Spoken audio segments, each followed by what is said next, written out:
மகாநதி அடுத்த வர எபிசோடில் பார்த்திங்க அப்படின்னா விஜய் வந்து இன்டர்வியூக்காக ஒரு கம்பெனிக்கு போகிறாரு.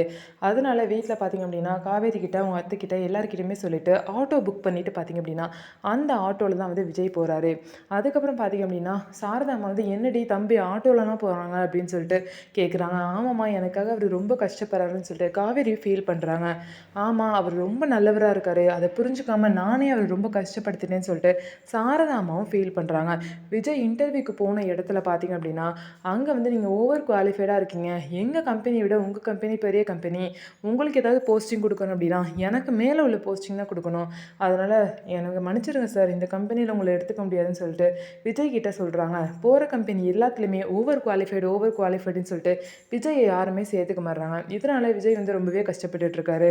அதுக்கப்புறம் இன்னொரு சைடு பார்த்தீங்கன்னா கங்கா வந்து ஃபோன் பார்த்துட்டு இருக்கும்போது அந்த ஃபோனில் வந்து ஒரு பொண்ணு வந்து இந்த மாதிரி நான் சொந்தத்திலே கல்யாணம் பண்ணிக்கிட்டேன், அதனால் என் குழந்தைக்கு வந்து நிறைய குறையோட பிறந்துச்சு அப்படின்னு ஒரு பொண்ணு வந்து டாக்டர்கிட்ட சொல்லிட்டு இருக்காங்க. இதை வந்து கங்கா வந்து பார்க்குறாங்க.